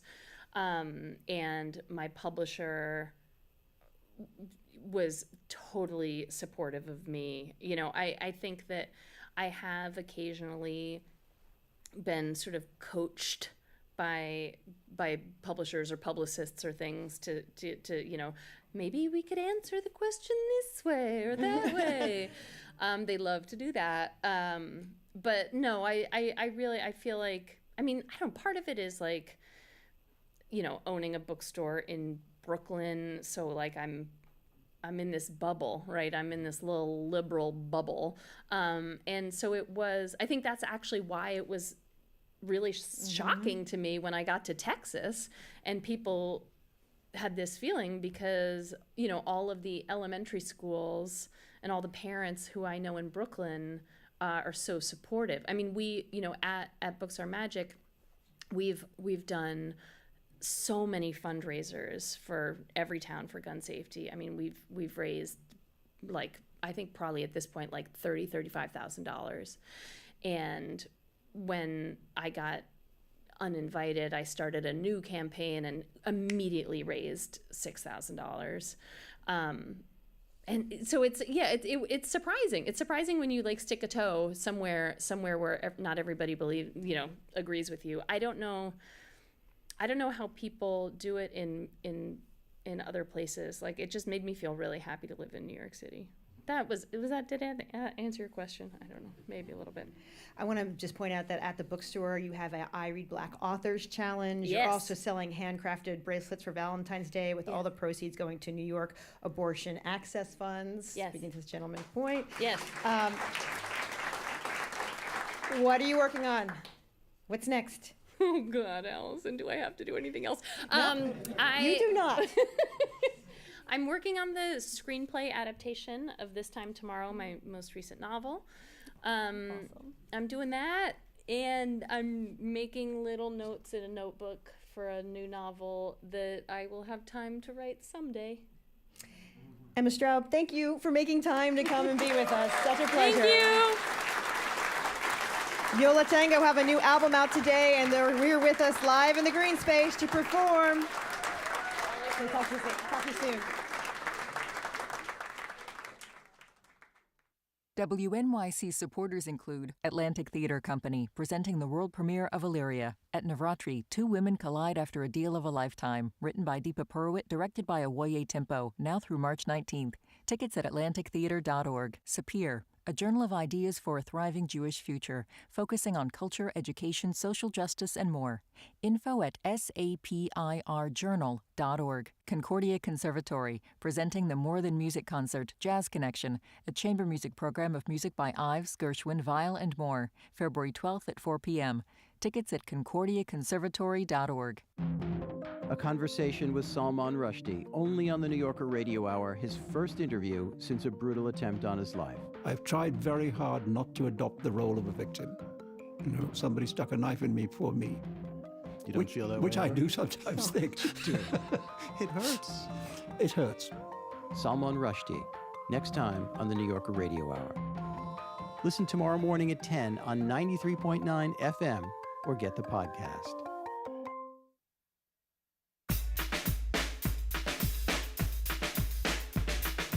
This is All of It. I'm Alison Stewart. Today is release day for Yo La Tengo's new album, and they are here with us in the Greene Space.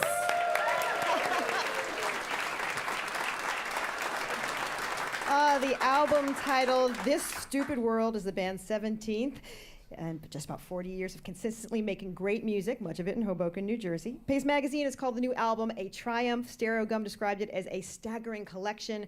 We're going to hear some songs from it shortly. Please welcome Ira Kaplan, Georgia Hubley, and James McNew.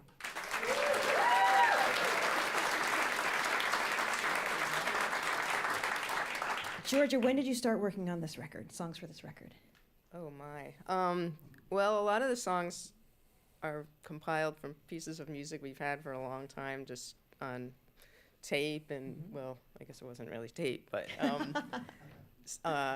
and we often just go dig through things that we've had for a long time and then start building around it. So the real answer is maybe like 5 years ago, but you know, we just continue to keep working. And then when we zeroed in on this record, some of it we made up on the spot, and some of it we dug through our collection of music. Ira, you had told Pitchfork about this. It was pretty aimless at first. Eventually, the aim enters into it. When does that happen? I guess at a certain point, especially nowadays, you just have to plan everything way in advance. I read a lot about music, and you'll read about a group who went into the studio on Monday and Friday the record came out. You know, it's not quite like that anymore. So I think we really had to kind of go over it with the record company, with Matador, like a year in advance, like to put out a record in December or whenever this is coming out. When do you need it by? So at that point, we kind of start focusing and buckling down. James, what about this process was different from previous records? We did it all ourselves. It was just the three of us, locked in our room in Hoboken. We have a room in a factory. It's not a factory anymore, but in a way, our room is a factory. But that's kind of deep, and it could be. It's not really a studio. It's just like the room where we practice and where we keep all our junk. And it sounds good because we have a lot of junk, and so there's not the room's nice and dead and really warm sounding. And we've recorded stuff there over the years, kind of movie soundtrack stuff, little things here and there. And we recorded quite a bit of our last album. There's a Riot Going On there, but then we mixed that somewhere else. But this time we did everything, just the three of us. There wasn't a fourth person involved until we took it to get mastered by Greg Calby. So that's it. It was just us. What was that experience like for you, Georgia? Just you. Use. Just me. It was great. Use. Yeah.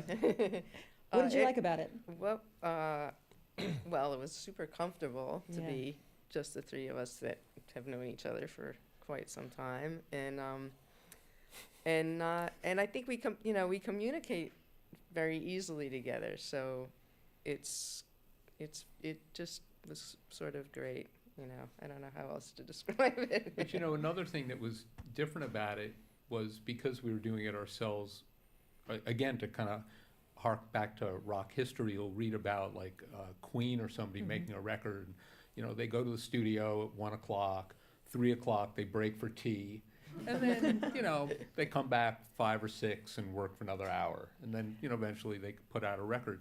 And we were kind of working on Queen's timetable. All right. Except for the tea part. We didn't have any. Because normally, you know, not being at their level, we can't afford that kind of thing where, you know, you get a studio and you're paying for it, so you're going to use it. You're on the clock the minute you walk in. Yeah. And so you're there for 10, 12 hours a day, and which is great, but it was very different because it was our space, and we would come in and would work for a few hours and we'd go home. And I don't think we really thought about how that was affecting what we were doing, but it definitely did. We were able to kind of walk away from songs all the time and walk away sometimes for weeks and then come back to another. So that was, I can see why Queen did it that way. Yeah, they knew what they were doing. James, why is it called This Stupid World? What do you mean? What do you mean? What do I mean? Seems like anything and everything could be called that. Yeah. not just these days. I'm sure it's a time-honored feeling that probably cavemen had as well, just about different things. Ira, you take turns singing leads on the tracks. How does that break down behind the scenes? Does a song come with, like, oh, this is Georgia's going to do this? Or No, definitely not. Our songs almost always they definitely don't have words, and frequently they don't have singing. Maybe one or two of these songs, the melody developed with the writing of the song, but even that's generally an afterthought. So it just it's all taking shape together, and sometimes the melody suggests who will sing it, and sometimes the words suggest, like, the three of us sing at least one of them together, and that sort of becomes, it just happens slowly. As many good things do. Yeah. The name of the album is This Stupid World, however you want to put that. My guests are Yo La Tengo, Ira Kaplan, Georgia Hubley, and James McNew. James, what goes into the sequencing and the track sequencing? A lot of time, a lot of experimenting. Georgia is our master sequencer for sure. I guess mostly we kind of listen for what we like, and kind of to have the songs flow together and kind of complement the one that came before, and get you into the one that's coming after it. It takes it takes a lot of time, like spending a lot of time with it and getting inside of the whole story. Georgia, what goes into the process of it? You're the master sequencer, they say. Yeah. Well, a lot of it's just the feeling of it, but I mean, there's the puzzle aspect, which is helpful because you've got to break it down to sides for vinyl.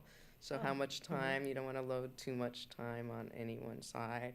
So that is something to factor, and then mood and who's singing, and so you have a couple of things to work with, but yeah, this time we came up with so many different versions of it. Oh, yeah, that's interesting. but I think I won.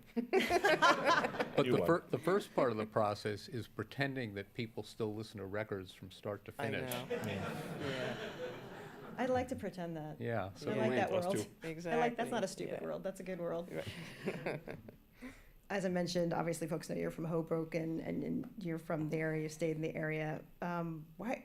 This might sound an obvious question. Why did you stay in the area? You could have gone someplace else. You could have gone to anywhere. You mean to record or to live, to be? Oh, just like yeah, I know. Well, I grew up here. Best answer of the day. Yeah.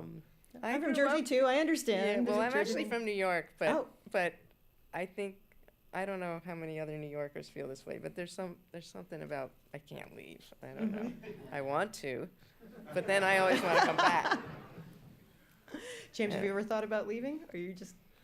At some point in every single day, I think about leaving. Yeah, sure.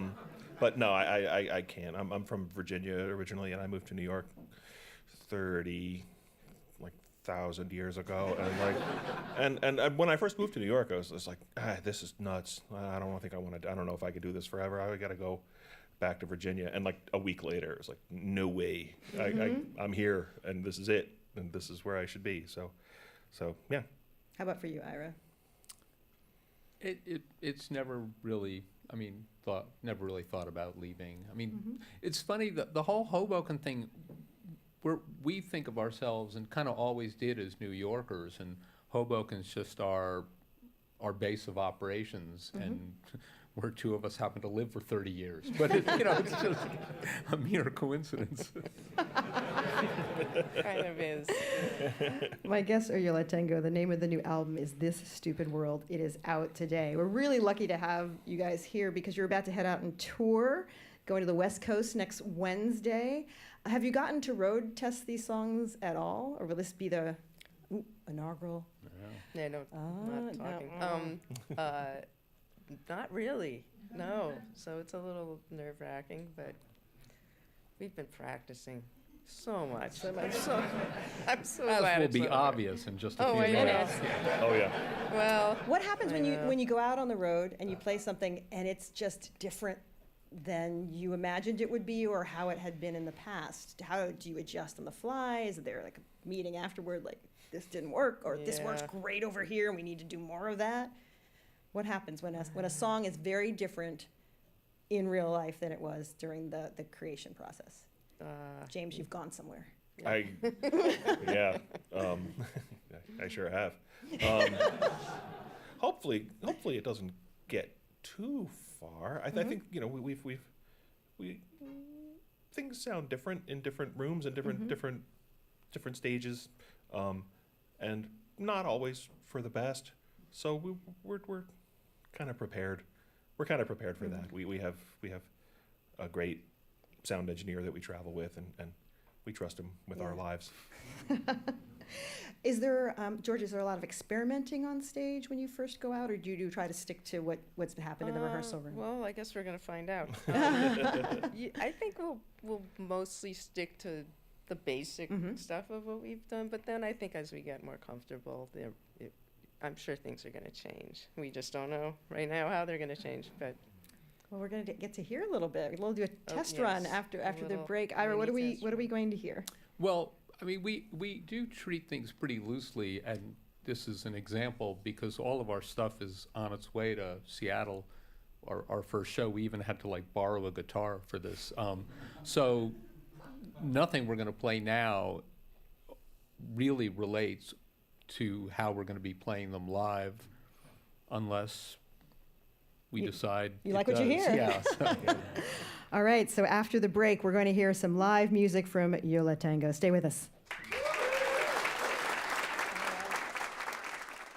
Support for WNYC comes from New Jersey Performing Arts Center, presenting Philip Roth Unbound, a festival of over a dozen performances and conversations examining the legacy of the celebrated Newark author, March 17th through 19th. Tickets at njpac.org. Pine Street School, an international baccalaureate world school offering Spanish and Mandarin language immersion for children nursery through 8th grade, located in the Financial District. More info at pinestreetschool.com. Memorial Sloan Kettering Cancer Center. When it comes to cancer, where you're treated first matters. With innovative research and compassionate care, MSK Cancer Center treats over 400 types of cancer. Learn more at msk.org/compassion. You know when you're first starting to date someone, there's this moment where you know this is either a total disaster or she's the one. Like for example, that one time I was on the date and she leans across the table and says, "My name's not Debbie, and I'm in the Witness Relocation Program." Join us for stories of falling in love. Next time on the Moth Radio Hour from PRX. Tomorrow at 2 on 93.9 FM and AM 820 WNYC. WNYC, independent journalism in the public interest. 93.9 FM and AM 820. NPR News and the New York Conversation. Today on Science Friday, a look at the recent boom in artificial intelligence. How have apps like ChatGPT changed our understanding of what AI can do? And what are the ethical implications for a technology that is prone to making up facts? Tune in this afternoon at 2 on 93.9 FM or live stream it at WNYC.org.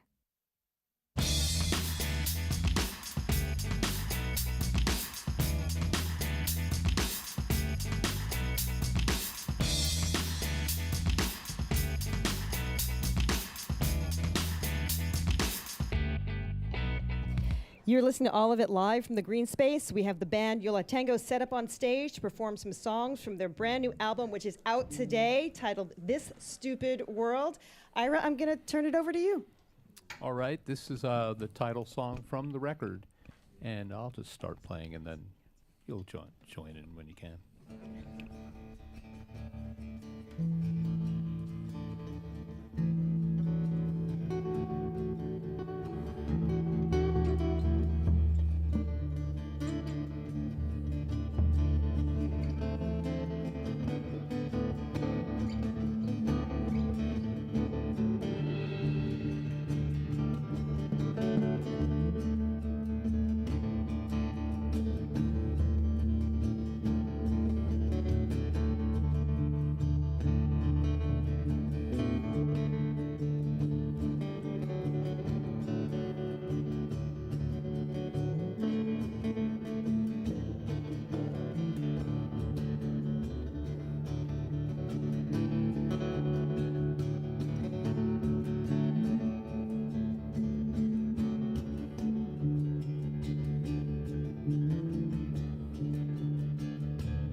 to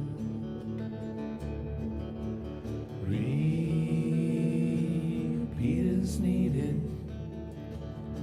Repeat again.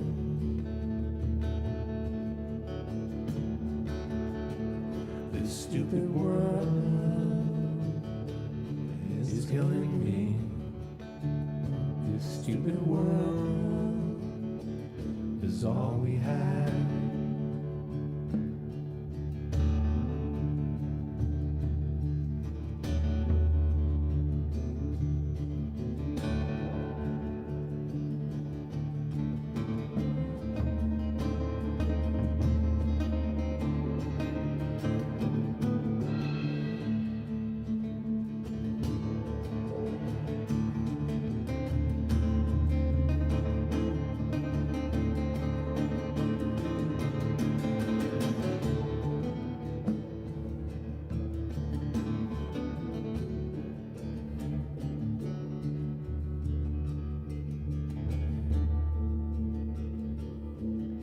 Staring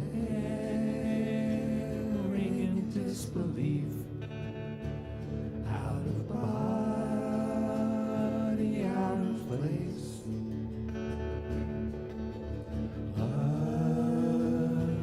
on your fingers, but we're carefree.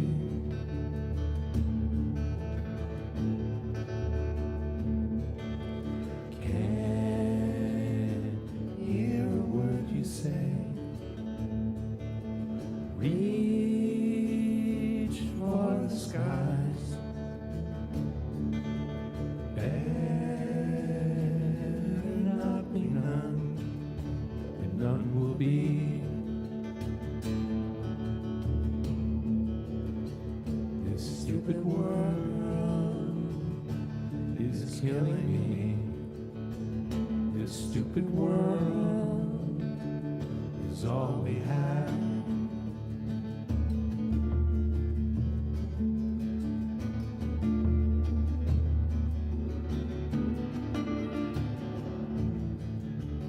This stupid world is killing me. This stupid world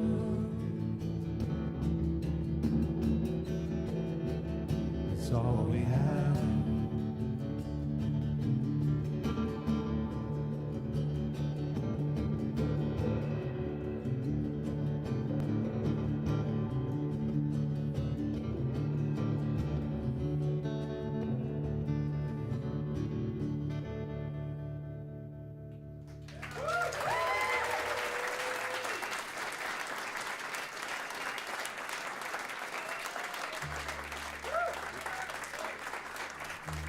Well, thanks everybody.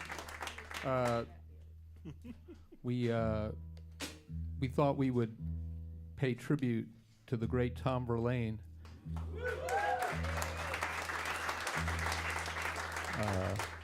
By spending as much time tuning as we do playing. See, I didn't think that joke was going to go over. It's a Sounds hipper good. audience than I was expecting. Let's go into the act.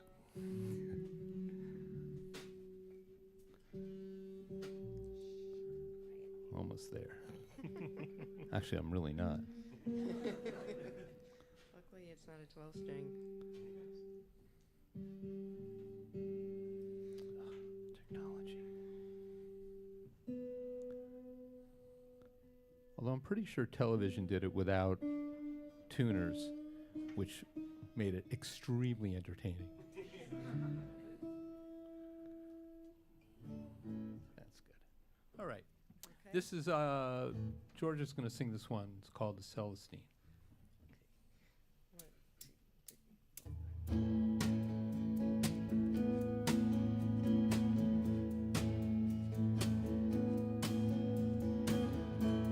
Celestine, the TV's on, I see your face. You look the same.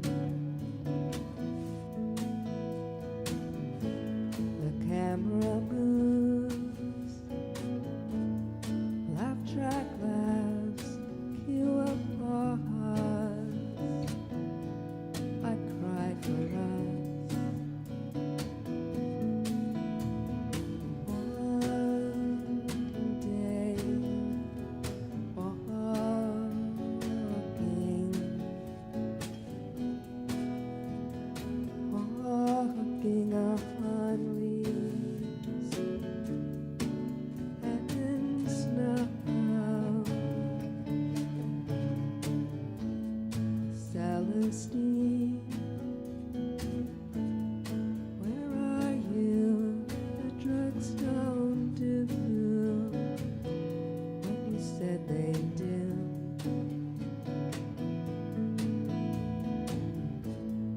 What won't it?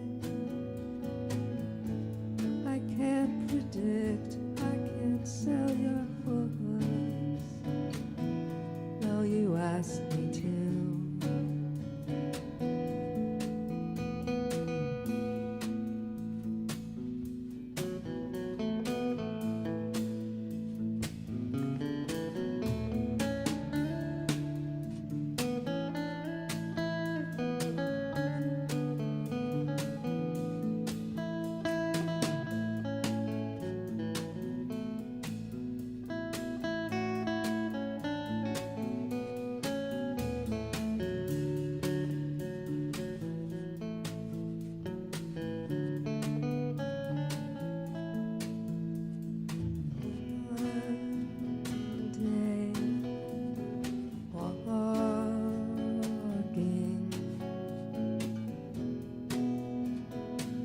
Walking on leaves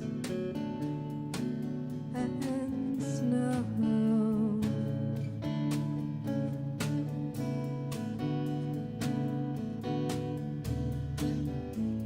Alone again. For time between, I wait for you. It's not the same.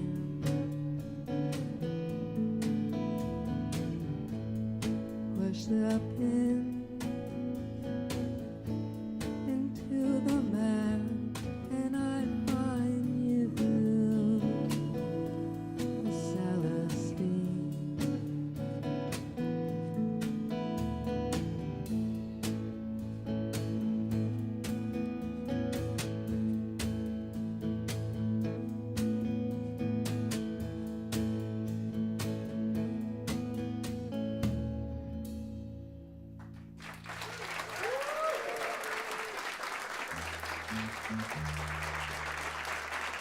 You are listening to all of it on WNYC. Our guests are Yo La Tengo.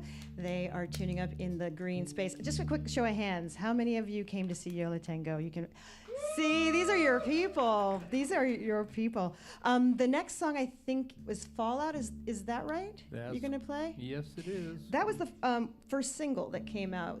Why did you choose to have Fallout be the first single? Some folks may have heard it already. Matador Records proposed that. And Well, as there you go. anyone who's worked with us knows how agreeable we are. I say that is true. You're on tour. When will we be seeing you in New York? March 18th, I think. Saturday. Is that some? At Yes, Brooklyn Steel. Brooklyn Steel. These people know what they're talking about. Brooklyn Steel on March 18th. Could you tell us a little bit what Fallout's about? Just set it up a little before we hear it. Oh my goodness. No, I don't think I can. All right then. I'm 1, good. 2, 3. I'm good with that. Here's Yo La Tengo.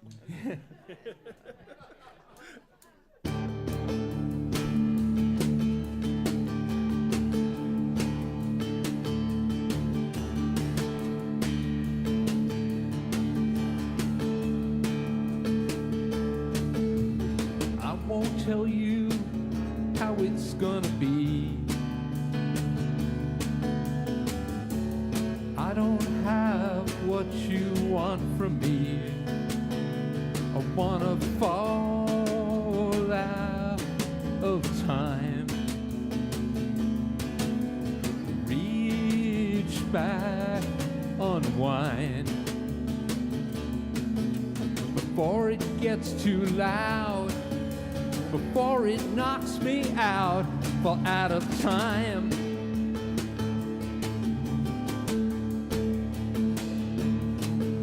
Where every day it hurts to look, I'd turn away if only I could. I wanna fall out of time. Hold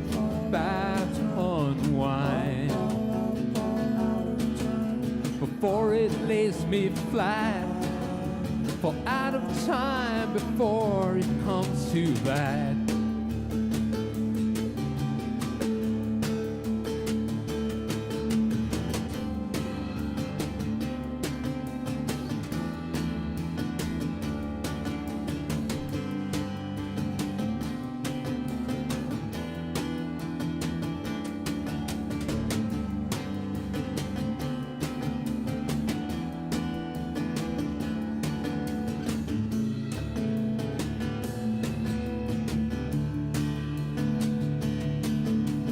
Makes me sick, what's in my mind?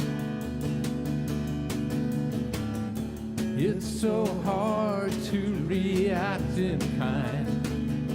I wanna fall out of time,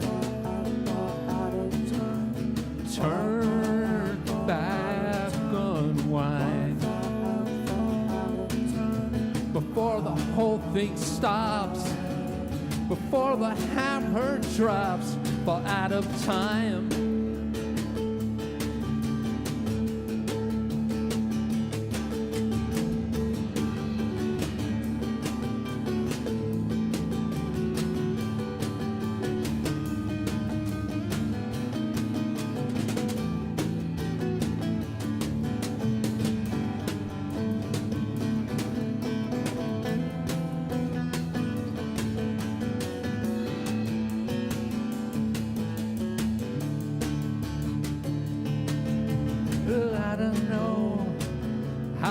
Gonna be. Close your eyes, fall out of time with me.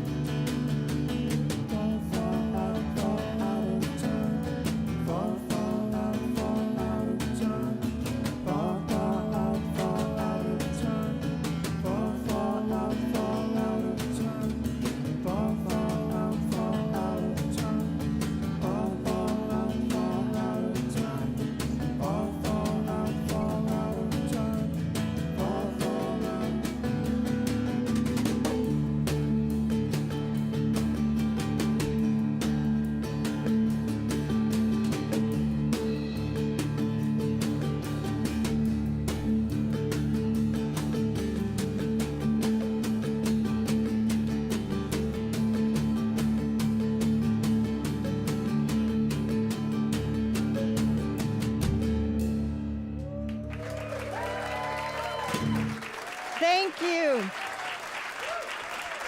Thanks so much to Yo La Tengo, to Emma Straub, Ghetto Gastro, and Jordan Carlos. Thanks to our audience in the Greene Space. Thank you for being such a great audience.